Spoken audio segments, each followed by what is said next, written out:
నిన్న మొన్నటి వరకు హింస జరిగింది అనుకున్నాం, కానీ అంతకు మించి విధ్వంసం కనిపిస్తోంది. సిట్టు విచారణతో ఆలస్యంగా వెలుగులోకి వచ్చిన వీడియో, అక్కడ ఎమ్మెల్యే ఎవరైతే ఉన్నారో మాచర్లో పిన్నెల్లి రామకృష్ణారెడ్డి, ఆయన చేసిన అరాచకం అని అనుకోవాలా, లేదంటే అసలు దీని వెనక ఒక భారీ కుట్ర, ఒక పెద్ద స్కెచ్తోనే రంగంలోకి దిగారా? ఏం జరుగుతోంది? ఇప్పటికే దీనికి సంబంధించి సిఎస్సి కీలక ఆదేశాలు కూడా జారీ చేసింది. సాయంత్రంలోపు అరెస్ట్ చేయాలి, దీని మీద విచారణ చేసి దీని మీద ఒక నివేదిక ఇవ్వాలి అంటూ రాష్ట్ర ఎన్నికల సంఘానికి ఆదేశాలు కూడా జారీ చేసింది. ఏం జరగబోతుంది, అసలు మొన్న ఏం జరిగింది? ఇది కుట్రగా చూడాలా, లేదంటే రౌడీ రాజకీయం మరొకసారి పల్నాడులో కనిపించిందా? ఇదే అంశం మీద చర్చించే ప్రయత్నం చేద్దాం. సార్, పెద్ద డిఫరెన్స్ ఏముండదు, తెగింపు బరి తెగింపు కనిపించే రెండు అక్షరాలే.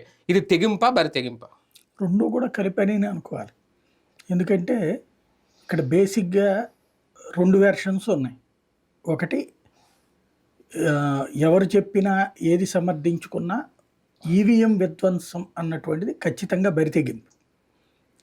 దాంట్లో అసలు పోలింగ్ బూత్లోకి వెళ్ళి ధ్వంసం చేస్తుంటే అక్కడ రిటర్నింగ్ ఆఫీసర్ ఎందుకు రాయలేదు, అది ఇన్ని రోజులు ఎందుకు తెచ్చారు? ఈవీఎంని ధ్వంసం చేశారన్నది రాశారు, కానీ పిన్నెల్లే వచ్చి చేశాడని రాయలే. అంటే అతను భయపడ్డా లేకపోతే లొంగిపోయాడా వీళ్ళకి?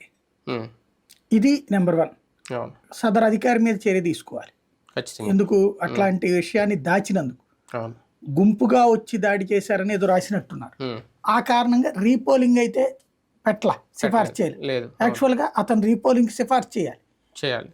వచ్చి ఇట్లా విధ్వంసం చేశారు కాబట్టి పోలింగ్ బూత్ లోపలికి వచ్చి చేసినప్పుడు ఖచ్చితంగా రీపోలింగ్ జరగాలి. కానీ అసలు రీపోలింగ్ సిఫార్సు చేయలేదు. ఇప్పుడు తెలుగుదేశం పార్టీ వాళ్ళు రీపోలింగ్ అడిగారు, వైసీపీ వాళ్ళు రీపోలింగ్ అడిగారు.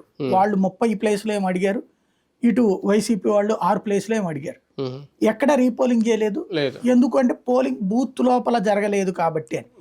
కానీ నేను ఇంతకు ముందు కూడా చెప్పా, ఈవీఎంలు ధ్వంసం అయితే బూత్ లోపల కాకుండా ఎట్లుంటది అన్నట్టు. ఇది బూత్ లోపలే. అదే ఈవీఎం ధ్వంసం అయితే దానికి ఆల్టర్నేటివ్ పెట్టి మళ్ళీ పోలింగ్ జరిపేశాం కాబట్టి అని ఎన్నికల సంఘం కవర్ చేసుకొచ్చే ప్రయత్నం చేసింది రాష్ట్రంలో. అది పచ్చిదగా అన్నటువంటి విషయం ఇప్పుడు స్పష్టంగా కనబడుతుంది. ఎందుకంటే ఈవీఎం ధ్వంసం విజువల్ చూసి కూడా, అంటే ఈ విజువల్ ని వాళ్ళకి తెలియదా? అక్కడ సీసీ క్యామ్ ద్వారా వచ్చినాయే కదా, ఇదేదో షార్ట్ గా తీసింది కూడా కాదు. అది ఖచ్చితంగా సీసీ క్యామ్ లో విజువల్ పడుతుందని తెలిసినా పట్టించుకోనంతటి స్థాయిలో అక్కడ ఉన్నటువంటి ఆ బూత్ అధికారి చేశాడు అంటే, లేదా అక్కడ ఉన్నటువంటి పర్యవేక్షణ అధికారి పట్టించుకోలేదు అంటే ఖచ్చితంగా కొలైడ్ అయినట్టు. కానీ నిజంగా సిట్ వేయకుండా రాకుండా ఉంటే ఇది ఇంకా వెలుగులోకి వచ్చేది కాదా? అంటే ఇప్పుడు దాదాపుగా ఇవే కాదు, ఇంకా ఏమేమి ఉన్నాయో మొత్తం అట్లా వీడియోలు చూపెడితే కానీ తెలియదు. ఎందుకంటే సాధారణ ప్రజలకు కనబడిందంతా రోడ్ల మీద విధ్వంసమే కదా. ఆ బయట గొడవల్లో వచ్చేటికి ఎవరిది కరెక్ట్ ఎవరిది రాంగ్ ఎవరు చెప్పలేదు. ఎందుకంటే ఎవరి వాదనలు వాళ్లే చెప్పుకుంటారు. కాబట్టి వైసీపీ వాళ్ళు తన్నులు తిన్నటువంటి చోటేమో మా మీద టీడీపీ వాళ్ళు దాడి చేశారంట, టీడీపీ వాళ్ళు తన్నులు తిన్నట్టు చోట మా వాళ్ళు వైసీపీ వాళ్ళు దాడి చేశారంట. తలకాయలు పగిలింది ఇద్దరికీ ఉన్నది, కేసులు ఇద్దరికీ ఉంది. కానీ ప్రాక్టికల్ గా అసలు ఏం జరిగింది అన్నటువంటిది సీసీ కెమెరాలు ఉన్న చోటన ఆ వీడియోలు రిలీజ్ చేయాలి ఎన్నికల సంఘం. దీన్ని బట్టి చూస్తుంటే ప్రతి చోట అంటే ఎక్కడ ఈ విధ్వంసాలు జరిగినాయో, హింస ఎక్కడ జరిగిందో అవన్నీ పరిశీలించాలి ఖచ్చితంగా. సిట్ ఆల్రెడీ పరిశీలించిందా? ఈ పరిశీలించే నిన్న డీజీపీకి రిపోర్ట్ ఇచ్చినట్టుంది కదా. ఈ విషయంలో కూడా స్పష్టత రావాలి. సిట్ మొన్ననగా ఇచ్చింది నివేదిక, 2 రోజులు అయింది కదా. దాని తర్వాత డీజీపీ సమీక్ష ఇదంతా అయింది. సిట్టుని తెలుగుదేశం వ్యతిరేకించింది. సిట్టుకి చేత కాలేదు దర్యాప్తు అని చెప్పింది. సిట్టుకి బదులుగా సుప్రీంకోర్టు సిట్టింగ్ జడ్జితో విచారణ చేయమని అడిగింది. సుప్రీంకోర్టు సిట్టింగ్ జడ్జిలు ఎట్లాగో విచారించరు, వాళ్ళని వేసేది లేదు, న్యాయ విచారణ అడిగింది. కానీ సిట్టుని వీళ్ళు నమ్మల. మరి ఈ వీడియో సిట్టు వాళ్ళదే. వాస్తవంగా ఇది నిన్న లైమ్ లైట్ లోకి తీసుకొచ్చిన తెలుగుదేశం వాళ్ళు. సిట్ ఇవ్వాల, పోలీసులు మనకి చూపించాల. నిన్ననే అది గనక వాళ్లే సిట్టే గనక ఇచ్చుంటే ఈ పార్టీకే 2 రోజుల క్రితమే దాని మీద యాక్షన్ ఉండాలి కదా.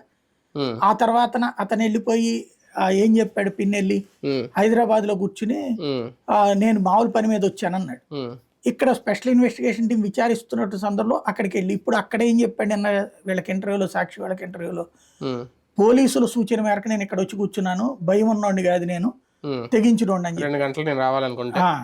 తీరా చూస్తే ఇప్పుడు ఏంది కనబడుతోంది, అతని వాళ్ళ చివరికి సెల్ ఫోన్ కూడా వెహికల్లో వదిలేసి కారులో వదిలేసి పారిపోయాడట. అంటే ఓవరాల్ గా చూస్తే ఒకటి, 2వ రోజు జరిగిన హింసాకాండ అంతా వాళ్ళ సోదరుడు స్వయంగా దగ్గరుండి చేశాడు, అది ఓపెన్ సీక్రెట్. ముందు రోజు జరిగినటువంటి గొడవల్లో మాత్రం ఎవరిది కరెక్ట్ అంటే ఎవరిది రాంగ్ అంటే ఇప్పుడు ఈ విజువల్లో వాళ్ళు ఏం చెప్తున్నారంటే వైసీపీ వాళ్ళు ఆ బయట గొడవ చూపెడుతున్నారు. బయట గొడవ అంటే బూత్ క్యాప్చరింగ్ జరిగింది, బూత్ ని దిగ్బంధించేసి లోపల ఓట్లేశారు. ఆ విషయం పిన్నెల్లికి చెప్పేటప్పటికి ఆయన వచ్చాడు. వచ్చినప్పుడు వాళ్ళని అడ్డుకోవడానికి పిన్నెల్లితో పాటు వైసీపీ వాళ్ళని అడ్డుకున్నారు తెలుగుదేశం వాళ్ళు. ఆ టైంలో ఆగ్రహంతో లోపలికి వెళ్ళి ఇది పగలగొట్టాడు అని చెప్తున్నాడు. అప్పుడు అది కూడా సీసీ ఫుటేజ్ ఉంటది కదా, అయితే బయటకు సీసీ ఉండదు అనుకుంటా. కాకపోతే అప్పుడే కంప్లైంట్ ఇవ్వాలి నువ్వు. అప్పుడు ఇవ్వకుండా అసలు సీసీ ఇది ఎలా పగలగొట్టే అధికారి నీకెవడిచ్చాడు? అదే కదా, నీకు అక్కడ బూత్ క్యాప్చరింగ్ జరిగిందంటే ఆ విజువల్ చూపించు. బూత్ క్యాప్చరింగ్ జరిగితే ఇక్కడ సీసీ కెమెరాలో ఇది దొరికింది, అది కూడా ఉంటదిగా విజువల్. బూత్ క్యాప్చరింగ్ అంటే ఏంటి? లోపలికి ఎవరిని రానియకుండా ఒకటే వీళ్ళే కూర్చుని ఓట్లేసేసుకోడు, దాన్ని బూత్ క్యాప్చరింగ్ అంటారు. రిగ్గింగ్ అనేది ఇదివరకు రోజుల్లో రిగ్గింగ్ అంటే గుద్దేవాడు. రిగ్గింగ్ లేదు కాబట్టి చేసి బట్టలు నొక్కడం అనమాట. అలా చేసుంటే ఇక్కడే సీసీ ఫుటేజ్ ఉంటది, అది చూపిస్తే ఆటోమేటిక్ గా కేసు అవుతుంది కదా. అలా కాకుండా ఈయన పగలగొట్టాడంటే అక్కడ ఈయనే తప్పు చేసినట్టు. అంటే ఒక రకంగా చట్టం ఈయన చేతిలో తీసేసుకున్నారు. బయట గొడవ జరిగిందంటే బయట గొడవ వీళ్ళు ఇది లోపలికి ఈయన ఇట్లాగా విచ్చలవిడిగా వస్తున్నా, లేకపోతే తెలుగుదేశం వాళ్ళకి ఓట్లు ఎక్కువ పడుతున్నాయని తెలిసి ఇది ధ్వంసం చేసి ఉండాలి. అంతే, రెండాట్లు ఏదో జరుగుతుంది. అది ఎట్లాగా ఉంటది ఇక్కడ. కానీ అంత భారీ భద్రత, కేంద్ర బలగాలు, ఎలక్షన్ టైం, అది పోలింగ్ బూత్ అంటే మామూలుగా ఉండదు. మనలాంటి వాళ్ళు వెళ్ళి ఏదో చేసేద్దామంటే అవదు. అధికార పార్టీ ఎమ్మెల్యే కాబట్టి అంత సులభంగా ఈవీఎంను నేలనేసి కొట్టాడు ఆయన 2 చేతులతో. అంత చేసినా కనీసం అక్కడ నిజంగా మీరన్నట్టు అధికారులు ఉంటారు, బయట పోలీసులు ఉంటారు, కేంద్ర బలగాలు ఉంటాయి. మొన్న ఎక్కడో చూసాం, దొంగ ఓట్లు వేసారని 2 సార్లు ఓట్లు వేసారని వాళ్ళు పట్టుకుని రోడ్డు మీద చితక కొట్టారు వీళ్ళు పోలీసులు. అలాంటిది ఈయనకి ఏంటి ప్రత్యేక మినహాయింపు? అధికార పార్టీ ఎమ్మెల్యే అయినా, లేదంటే అధికారులు పూర్తిగా సహకరించేశారు? అక్కడ ఎవడో ఒకళ్ళిద్దరు కార్యకర్తలను కొట్టడం అయితే సులభం పోలీసులకి. సాధారణంగా ఈ ఘర్షణ జరిగినప్పుడు నేను గతంలో ఎన్నికల సందర్భంలో చూసింది ఏంటంటే, నేనే చెప్పాను మొన్న కూడా మీకు, 2006లో అనుకుంటా ఎంపీటీసీ జెడ్పీటీసీ ఎలక్షన్ జరుగుతున్నప్పుడు వెళ్తే, అప్పటికి తెలుగుదేశం వాళ్ళ దందాన్ని తట్టుకోలేక కాంగ్రెస్ వాళ్ళు తిరుగుబాటు ఆ టైంలో. ఇప్పుడు నాకు ఇది చూస్తే అర్థమైంది ఏంటంటే, వైసీపీ దందా చూడలేక తెలుగుదేశం తిరుగుబాటులాగా కనిపిస్తుంది ఇప్పుడు. ఎందుకంటే ఈయన వెళ్ళి పగలగొట్టాల్సిన పరిస్థితి వచ్చిందంటే తెలుగుదేశంకి స్ట్రాంగ్ గా ఓట్లు పడుతున్నాయి ఎక్కడ అని అర్థం. అందువలన వెళ్ళి పగలగొట్టుండాలి. తెలుగుదేశం తిరుగుబాటు ఎలా అవుతుంది అప్పుడు? అంటే ఇప్పుడు తెలుగుదేశం వాళ్ళు పోలింగ్ బూత్ దగ్గరికి వెళ్ళి ఓట్లు వేస్తున్నట్టు. అంతకుముందు అట్లా కాంగ్రెస్ వాళ్ళు ఓట్లని ఏనివ్వలేదు 20 ఏళ్ళు. బూత్ క్యాప్చరింగ్ జరిగింది అనుకోవాలా? అంతే జరిగింది కాబట్టి క్యాప్చరింగ్ కాదు, ఓటు వేయడానికి వచ్చేస్తున్నారు ఎగబడి. అది కంట్రోల్ చేయడానికి సాధ్యం కాక ఇక ఆ ఓట్లు మనకి రావన్నటువంటి ఉద్దేశంతో పగలగొట్టు ఉండాలి. ఉడుకుతనంతో చేసింది. ఇక్కడ నేను అప్పట్లో గమనించింది ఏంటంటే, గొడవ జరుగుతున్నప్పుడు పోలీసులు స్పాట్కి రారు, వస్తే వాళ్ళకి కూడా దెబ్బలు తగులుతాయని భయం. నేను అప్పుడు వ్యాన్ వేసుకుని వెళ్తే, మేము మారుతి వ్యాన్ వేసుకుని వెళ్తే 2 ఊళ్ళ యువతలు ఆపేశారు మమ్మల్ని పోలీసులు. ఆపేసి మీరు ఎడబాకండి సార్ అన్నారు. ఏమన్నా ఆర్డర్ వేసారా అన్న, ఇప్పుడు ఏమన్నా కర్ఫ్యూ కానీ అట్లాగా ఏమన్నా ఆర్డర్ వేసారంటే అట్లాంటిది ఏం లేదండి, కాకపోతే గొడవలు జరుగుతున్నాయి, మీరు అక్కడికి వెళ్తే దాడులు మీద కూడా జరుగుతాయి అన్నారు. అదేది మీరు రావచ్చు కదా అన్న. ఎందుకు సార్ ఈ టైంలో వెళ్తే తలకాయలు పగులుతాయి, మనం కూడా దెబ్బలు తినాలి, ఒక అరగంట అయితే మొత్తం వాళ్ళే సర్దుకుంటారు, చివరిలో వెళ్ళేస్తే మనం కంట్రోల్ చేయొచ్చు, ఈలోపు మనం వాళ్ళు మంచి ఉడుకు మీద ఉన్న టైంలో వెళ్తే మనకి దెబ్బ అన్నారు. సరే నేనైతే వెళ్ళా స్పాట్. అట్లాగా ఆ రోజుల్లో నేను చూసిన దాన్ని బట్టి ఇప్పుడు దీంట్లో కూడా గమనిస్తే పోలీసులు స్పాట్ లో కనిపించట్లేదు అక్కడ. ఇప్పుడు ఈ వెనకాల పోలీసులు కనిపించట్లా, బయట కొట్టుకుంటున్న చోట కూడా పోలీసులు కనిపించట్లా. అంటే పోలీసులు దూరంగా ప్రేక్షక పాత్ర పోషించారు, అది స్పష్టంగా కనబడుతుంది. ఇండైరెక్ట్ గా సహకరించారు అంతే అని అనుకోవాలి. కానీ ఇక్కడ ఇప్పటి వరకు ఇది ఇన్ని రోజులైనా జరిగిన 13వ తారీఖున జరిగిన వివాదం ఇది. మీడియా కూడా దీని మీద సైలెంట్గా ఉండడం, మీడియాకు కూడా ఇంత కూడా లీక్ అవ్వకపోవడం. అక్కడ చాలామంది మనుషులు ఉన్నారు, అది ఎక్కడ మనుషులు లేని నిర్మాణ ప్రాంతంలో అయితే జరగలేదు. ఎవరిని ఎలా మేనేజ్ చేశారు? అంటే మీడియాకి ప్రతి పోలింగ్ బూత్ దగ్గర మీడియా ఉండదు కదా, ఉండదు. మీడియాకి ఒక నియోజకవర్గానికి రిపోర్టర్ ఉంటారు, లేకపోతే మండలానికి ఒక స్ట్రింగర్ ఉంటారు. ఆ స్ట్రింగర్ కి చెప్పిన, ఇప్పుడు ఆంధ్రజ్యోతిలో రాశారు అంటే మీడియా ప్రతినిధులు ఉన్న చోటే ఫుటేజ్ అయితే ఇప్పుడు ఏం రావట్లేదు కదా, సోషల్ మీడియా వచ్చిందా ఎవడొకటి ఫోన్ లో తీస్తాడు, దాన్ని పంపిస్తారు, మన వాళ్ళు వేస్తారు. ఫోన్ లో తీసింది కాదు, అది కాదు చెప్తున్నా. అది కనుక మీడియాకి ఇవ్వడానికి కుదురుంటే వేసి ఉండేవాడు. బయట గొడవలు మీడియా అంతా రాసింది కదా, బయట గొడవలు రాశారు, ఎవరికాళ్ళు రాశారు. కాకపోతే ఇప్పుడు ఆ పత్రికల మీద విశ్వసనీయత లేదు కదా. ఇప్పుడు ఆంధ్రజ్యోతిలో అదంతా రాసినా చదివింది ఎవడు? ఈనాడులో అదంతా రాసిన చదివింది ఎవడు, ఉమ్, సాక్షిలో ఇదంతా రాసిన చదివింది ఎవడు, ఉమ్, ఎంతసేపటికి వాళ్ళు వీళ్ళు ఎవరి కోణంలో వాళ్ళు రాశారు కానీ ఉమ్, వాస్తవం ఎవడు రాయినప్పుడు ఉమ్. నిజంగా ఇప్పుడు ఈ వీడియో కనబడకపోతే ఇప్పుడు కూడా నంబరు. నమ్మరు అంతే కదా. అంతే. ఉమ్. అదే అంటే ఉంది. పిన్నెల్లి ఏమన్నా భయపెట్టారా, లేదంటే పిన్నెల్లికి భయపడ్డారా? చెప్పింది ఎవడు అంటున్నా, సమాచారం ఎవడన్నా చెప్పినా రాసేశారు వాళ్ళు. ఇన్నేళ్ళు దౌర్జన్యాలు చేశారు ఈనాడు జ్యోతి రాసింది కదా, ఉమ్, ఇంకా భయపడేదే ఉంది. ఉమ్, కాకపోతే దానికి ఆధారాలు చూపించాలి కదా, ఉమ్. ఆధారాలు పత్రిక చూపించదు కదా. అవును. ఉమ్, పత్రిక రాసింది, ఉమ్, వాళ్ళ రాతలు నమ్మట్లేదు ఇప్పుడు, ఉమ్, ఆధారం ఇది. ఉమ్, ఇప్పుడు వీడియో బయటకు వచ్చింది కాబట్టి జరిగింది, ఉమ్, ఇంకా దాంట్లో బెదిరించేదే ఉండదు. ఉమ్. ఎందుకు ఆయన అది రాశాక ఆయన ప్రెస్ మీట్లు పెట్టి మరి చెప్పాడు కదా, అవును. ఓవర్ యాక్షన్ తప్పించేది లేదు, నేను చాలా నిజాయితీ పరునని. ఉమ్. మరి ఇంకా బెదిరించి అదే తను ఖండిస్తమే తప్పించి అంటే బయటకు రాదనుకున్నాడు ఆయన ఈ వీడియో అంతే బయటకు అంతే. రాదులే. అంటే లోకల్ రిటర్నింగ్ ఆఫీసరే అక్కడ కన్విన్స్ అయిపోయాడు కాబట్టి, అతనేమి రాయలేదు కాబట్టి ఉమ్, జరిగిపోయింది. ఉమ్, ఈయన ఇంకేం కాదులే అనే ధైర్యంతో ఉన్నాడు. ఆ సీసీటీవీ ఫుటేజ్ ఎవడు చూడడానికి. ఉమ్, స్పెషల్ ఇన్వెస్టిగేషన్ టీం దర్యాప్తు చేస్తున్నప్పుడు ఈయన వెళ్ళిపోవడానికి కారణం అదే అయి ఉంటుంది. ఉమ్, ఉమ్. పల్నాడు రాజకీయాలకు పరాకాష్ట ఇది, పిన్నెల్లి రాజకీయాలకు పరాకాష్ట. ఖచ్చితంగా పల్నాడుకిలో పిన్నెల్లి రాజకీయం అనాలి. మాచర్ల అంతే మాచర్ల రాజకీయం సినిమా అందుకే తీసారేమో అంతే. ఈయన చూసే ఒక రకంగా. ఏంటి ఇప్పుడు నెక్స్ట్ అరెస్ట్ చేస్తారా? అరెస్ట్ చేస్తారు, ఖచ్చితంగా చేస్తారు. రీపోలింగ్ కూడా పెట్టాలి నా దృష్టిలో అయితే అది. ఉమ్, ఎందుకంటే ధ్వంసం చేసిన తర్వాత అప్పుడు మిగతా వాళ్ళు రాకుండా ఉంటారు కదా, ఉమ్, అదంతా డిస్టర్బ్ అయ్యి ఉంటది కదా. ఉమ్. ఖచ్చితంగా అదైతే అంటే రీపోలింగ్ ఈవీఎం కి అవి స్లిప్పులది సెపరేట్ గా ఒకటి ఉంటది కదా, ఇది ఏమన్నా అయినా సరే అవి కౌంట్ చేసి చేస్తారేమో, మళ్ళీ రీపోలింగ్ అవసరమా?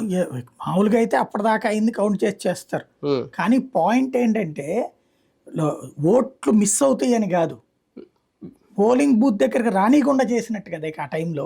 అంటే తర్వాత పడాల్సిన ఓట్లు పడలేదా? తర్వాత మళ్ళీ వేరే ఈవీఎం పెట్టానంటారు, అదే అదే. కానీ ఆ ఘర్షణ కారణంగా వచ్చేవాడు ఆగిపోయి ఉండొచ్చుగా. అంతే. ఇప్పుడు 1000 వేయాలనుకున్నాడు 500 ఆగిపోయి ఉండొచ్చు కదా, ఉమ్, అది నష్టమే కదా. భయపడి వెళ్ళిపోతారు భయపడి కొంతమంది. వెళ్ళిపోతారు. ఖచ్చితంగా గొడవలు జరుగుతున్నప్పుడు ఎవరు ఉండరు, ఉమ్, ఉమ్. అందులో ఎస్పెషల్లీ మహిళలు వృద్ధులు వెళ్ళిపోతారు అవతలకి. అవును. కాబట్టి ఇప్పుడు అక్కడ రీపోలింగ్ పెట్టడం అనేటువంటిది కనీస బాధ్యత. ఉమ్. ఒక రకంగా పల్నాడులోని మిగిలిన ఈవీఎంల సెంటర్ దగ్గర, పోలింగ్ బూత్ల దగ్గర, లేదంటే మొన్న వివాదాలు జరిగిన అనంతపురం, రాయలసీమ, ఇటువంటి చోట్ల కూడా ఇటువంటి ఘటనలు జరిగి ఉంటాయి. ఇప్పుడు ప్రతి చోట కొద్దిగా సీసీటీవీ ఫుటేజ్ని పరిశీలించడం, లేదంటే దీని మీద ఇంకా ఒక విచారణ చేయడమో చేయాలా ఈ ఘటన? స్పెషల్ ఇన్వెస్టిగేషన్ టీం ఇచ్చిన నివేదికని బహిర్గతం చేయాలి ఫస్ట్. ఏమేం జరిగింది, ఎక్కడెక్కడ జరిగింది, ఎక్కడ ఎవరిది తప్పు, వైసీపీ వాళ్ళ తప్పేంటి, తెలుగుదేశం వాళ్ళ తప్పేంటి, అట్లా పార్టీల పేరుతో ఇచ్చారా లేకపోతే జస్ట్ ఒక క్యాజువల్గా ఇచ్చారా, ఇది తేలాలి. అది తేలితే గానీ స్పష్టత రాదు. సిట్ వల్ల ఇది బయటపడిందా ఒక రకంగా? అదే నాకు అర్థం కాలేదు. సిట్ అయితే కనుక మొన్ననే బయటకు వచ్చి ఉండాలి, ఇది 4 రోజుల క్రితమే. ఇది నిన్న తెలుగుదేశం వాళ్ళు బయట పెట్టారు. అంటే సిట్టు సంపాదించకపోతే వీళ్ళు సంపాదించి బయట పెట్టారా, బ్రహ్మారెడ్డి అక్కడ ఉన్నటువంటి వాళ్ళతో మేనేజ్ చేసి ఆ వీడియో తెప్పించుకుని చేశాడా, లేదు సిట్టు ఇచ్చినటువంటిది వీళ్ళకి సహకరించింది, అంటే సిట్టు కూడా జగన్కి అనుకూలంగా రిపోర్ట్ ఇవ్వాల్సిన పరిస్థితి వచ్చి ఆ టైంలో అందులో ఎవరికన్నా కోపం వచ్చి వీళ్ళు ఇట్లా కొలైడ్ అయిపోతున్నది సిట్టు కూడా అన్న ఉద్దేశంతో ఆ వీడియో బయటికి లీక్ చేశారా? ఎందుకంటే అది బయటకు వచ్చింది తెలుగుదేశం పార్టీ నుంచి కాబట్టి అది సిట్టా లేకపోతే ఏంటి అనేది క్లారిటీ కావాలి. ఎంత ఆవేశపడిన పిన్నెల గురించి ఒకసారి మాట్లాడుకుంటే, ఓటమి భయంతో చేశారా, ఒక బాధ్యతగా ఉండాల్సిన ఎమ్మెల్యే ఎందుకు తప్పారు, బాధ్యత తప్పారు? అంటే అక్కడ గెలుపు అనేటువంటి దాని కోసం చేసినటువంటి అరాచకం అయి ఉంటుంది కదా. ఓటమి భయం అనే కాన్సెప్ట్ కంటే గెలవడం అన్నటువంటి దానికోసం ఎక్కడ తమకి ఓట్లు వస్తాయో అక్కడ ఉంచి రాని చోట్ల గొడవలకి సృష్టి. అంటే వైసీపీ ఎమ్మెల్యేలు ఎందుకు ఆవేశపడుతున్నారు అనేది, ఒక తెనాలిలో శివకుమార్ ఒక వ్యక్తి మీద దాడి చేయడం ఆ ఘటన చూసిన, ఇక్కడ ఏకంగా ఈవీఎంని నేలని వేసి కొట్టిన ఘటన చూసిన, ఇద్దరు ఎమ్మెల్యేలే, అధికార పార్టీ ఎమ్మెల్యేలు చాలా బాధ్యతగా ఉండాలి, కింది స్థాయిలో ఏమైనా గొడవలు పడుతుంటే సర్ది చెప్పాల్సింది, వీళ్ళే ఈ తరహా దాడులు చేయడం. ప్రొవోకేటివ్ ఇష్యూ ఉంటుంది అక్కడైనా ఎక్కడైనా సరే, అవతల వాళ్ళు రెచ్చగొడతారు, రెచ్చిపోకూడదు. అదే అంటే ఎమ్మెల్యే కదా, మామూలు వ్యక్తులు అంటే అనుకోవచ్చు. అంతే కదా. అంటే రెస్పాన్సిబిలిటీ అనేది ఇక్కడ ఎక్కడ కనిపించట్లేదు వీళ్ళల్లో. అది ఉంటే అసలు ఈ గొడవ అంతా ఉండదు కదా, కొట్టుకోవడం ఎందుకు వస్తుంది అసలు అక్కడ దాకా? అంటే ఎందుకు వీళ్ళు ఇంతలా లైన్ తప్పారు అని చాలా బాధ్యతగానే ఉన్నారు కదా ఈ 5 ఏళ్ళు. బాధ్యత ఎందుకు అవుతాయి? మధ్యలో కూడా ఎన్ని గొడవలు జరగలేదు, గొడవలకి జరగకపోవడం అనేది లేదు. కాకపోతే ఎవరి ఫేవర్ గా వాళ్ళు మాట్లాడుకుంటూ వచ్చారు. ఇప్పుడు సాక్ష్యాలు దొరికినాయి కాబట్టి దొరికితే దొంగలు అయ్యారు అంతే. వైసీపీకి ఓటమి భయం ఏమన్నా కనిపిస్తోంది ఈ ఘటనల వల్ల అనుకోవచ్చా? ఈ ఘటనలతో ఓటమి భయం అయ్యింది అనేటువంటిది అమాయకత్వం. ఉమ్, బేసిక్గా అక్కడ ఉన్నటువంటి పరిస్థితులు ఏంటి అన్నటువంటిది వాళ్ళకి తెలియాలి, ఉమ్, లేదా బయటికి చెప్పుకోవాలి.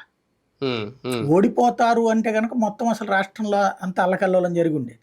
అవును. ఓన్లీ 3-4 చోట్ల కదా జరిగింది. ఉమ్, ఆ 3-4 కూడా ఫ్యాక్షన్ ప్రభావిత ఏరియాలు ఉమ్, ఉమ్, కాబట్టి అక్కడ జరిగినటువంటి దాన్ని జనరలైజ్ చేసుకోకూడదు కదా ఉమ్. బేసిక్. అరెస్ట్ చేయడం ఒకటేనా, ఈసీ ఇంతకు మించి చర్యలు ఏమైనా ఉంటాయి ఈయన విషయంలో? అరెస్ట్ వరకే ఉంటుంది, అంతకు మించే ఉంటుంది. ఈసీఎం అంటే ఈయన మీద ఏమన్నా అనర్హత వేటు వేయడం ఇలాంటివి ఏమైనా ఉంటాయి? ఈసీకే ఉంటుంది అది. ఉమ్. ఇంకా అంటే ఈయన కూడా అనర్హత వేటే అభ్యర్థే ఉంటుంది. కదా, ఈయన కూడా అభ్యర్థే ఇంకా కదా. అనర్హత వేటే ఉంటుంది ఇందులో, ఉమ్, ఎన్నికే అవ్వకుండా. ఉమ్. ఇంకేముండదు. రైట్, చూద్దాం. మొత్తానికి ఇది ఒక అరాచకం అనుకోవాలా, లేదంటే బరి తెగించి పిన్నెల్లి ఈ తరహా నిర్ణయం తీసుకున్నారా? మొత్తానికి ఆలస్యంగా అయినా ఒక వీడియో అయితే వెలుగులోకి వచ్చింది. మరి అరెస్ట్ చేస్తారా, అరెస్ట్ తర్వాత పరిణామాలు ఏ విధంగా ఉంటాయనే చూడాలి.